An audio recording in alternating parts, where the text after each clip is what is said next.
Hello and welcome back to another video, and today we're going to be taking a look at the first issue of Join the Future from Aftershock Comics, which is written by Zack Kaplan with the art by Piotr Kowalski.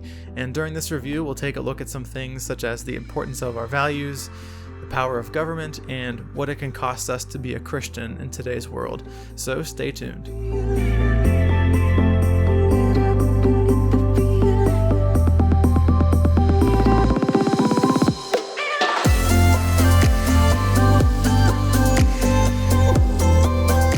Hello, my name is Tyler from Pages of Light, where we do reviews and analysis from a Christian worldview.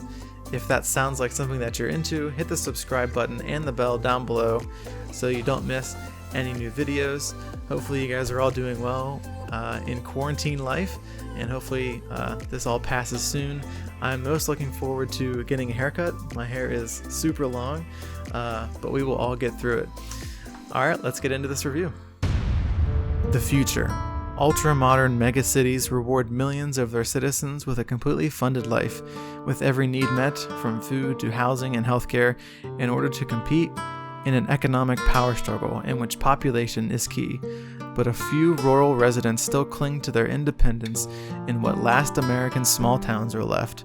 When a nearby megacity pressures the people of a small town to join up, or else, a young teenage girl named Clem will learn how far she'll go to defend her principles.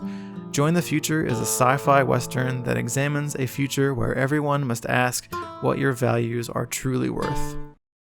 Before jumping into this comic, I will warn you about spoilers for the first issue, but I'm not super worried about spoilers for this just because the first issue is usually something that just sets up the larger story that's going to be happening throughout the series, but you have been warned. The thing that first drew me to this comic was the cover.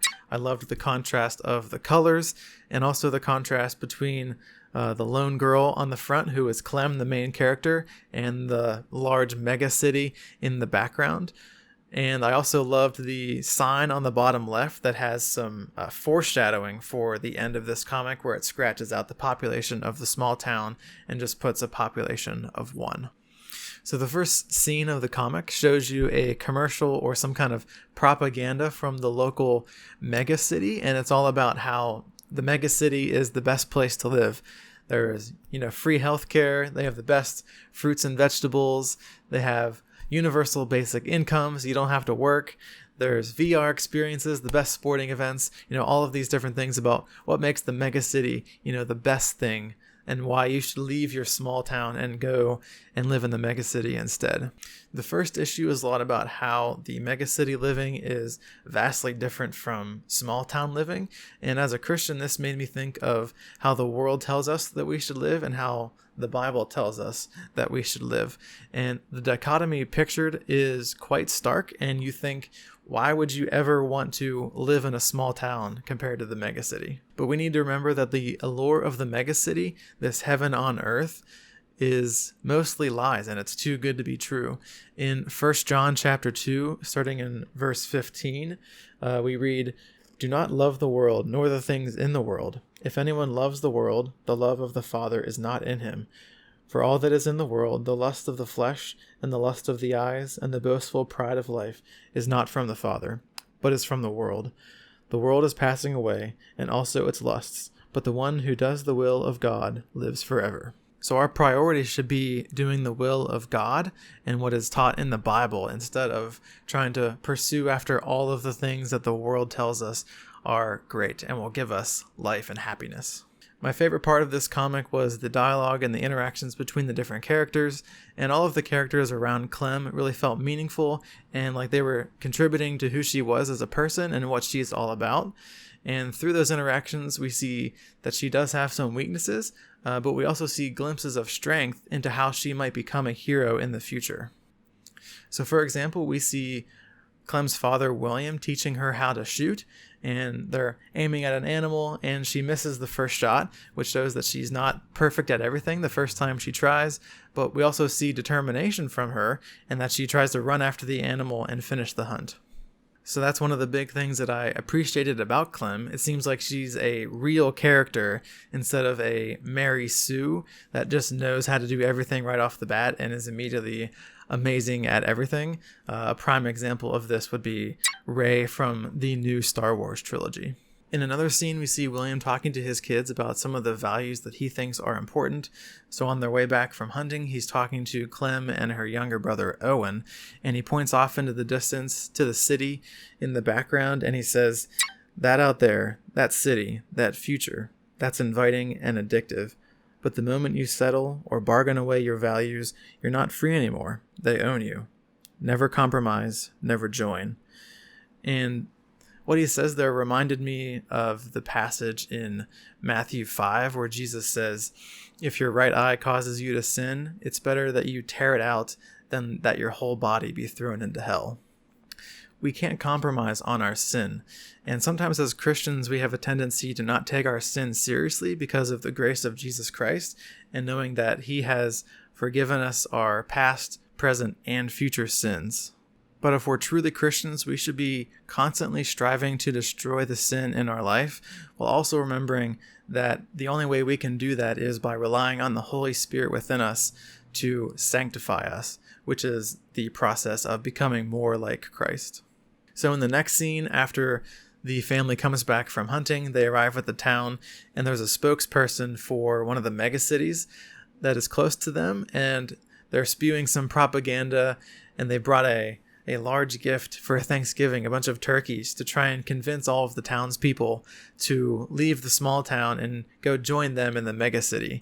And this reminded me a little bit about the Tower of Babel in Genesis, where the people there wanted to make a name for themselves instead of doing what God commanded them to do, which is to go out into the earth and to be fruitful and multiply and fill the earth and all of those different things. And the megacity people, they want everybody to join together or stronger together, kind of a deal, and they want to make a name for themselves. We can be the biggest town in the Midwest, and they're worshiping their own power and technology. This scene was also a really good depiction of how the world and governments can deceive you into thinking that their way is the best instead of the way that the Bible teaches. So they'll say things like, "If you join us, all of your problems will be solved," which is ironic because many times the government is actually the cause of the problem, but they are also selling you the solution. So we'll cause some problems in your life, but if you come crawling back to us, then we'll also solve your problem. So after the spokesperson leaves, we get to see a little bit about how the townspeople react to not selling to the megacity and how that's impacting them. So one of their other local cities has already sold, and everybody moved to the megacity, and they just wiped out the city. All that's left is trees. There's some other cities that are getting attacked by mercenaries, and the food shortage is getting low, and they can't trade for ammunition. So all these different reasons of why they should sell to the megacity, but William remains resolute in his decision not to sell. And one of his friends asks him, "But what will your freedom cost you, William?" And this question made me ask the same thing of my own faith. Is my faith in Jesus Christ going to cost me anything? Am I living in such a way that my faith will cost me something? Or am I just living my own version of Christianity and something that just won't, challenge me too much? So the final scene in this comic shows you the potential of what your values can cost you if you adhere to them. So Clem and Owen are out in the distance, just relaxing, and they hear something in the woods, and they go and check it out, and William sees them out there and goes to see what's going on, and seems like nothing, and they start walking back. And then all of a sudden, out of nowhere, a squadron of soldiers comes out of the trees and just opens fire on the townspeople. And it's fairly clear from the last page of the comic that not many people are going to be surviving this. In modern America, we don't really need to fear losing our life because of our faith, but that isn't the experience of historic Christianity. The first Christians were viciously persecuted and killed because of their faith, and that should make us think about our own faith, and if we are willing to make that exact same sacrifice for our faith, should it come to that. After the comic ends, there's a cool section called Letters from the Past, which showed you some first-hand accounts of different people and how the transition from small-town living to megacity living impacted them and their family. And it added just some cool different world building and some different experiences, and maybe throughout the series we will see some of those different people pop up. In conclusion, I thought the first issue was really well done, and I'm excited to continue reading it. Clem as a main character was really great, and I'm excited to see where she goes from here after the events in the first issue.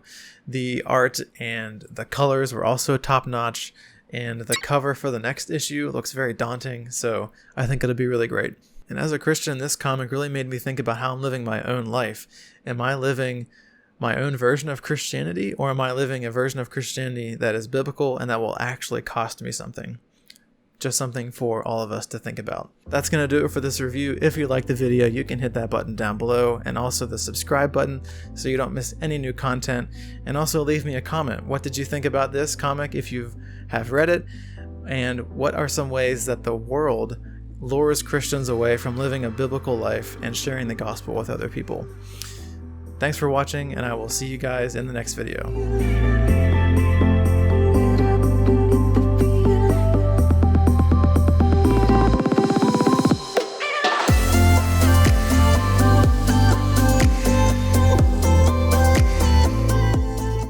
Get to see a little bit about how the townspeople feel about the town's decision. Nah.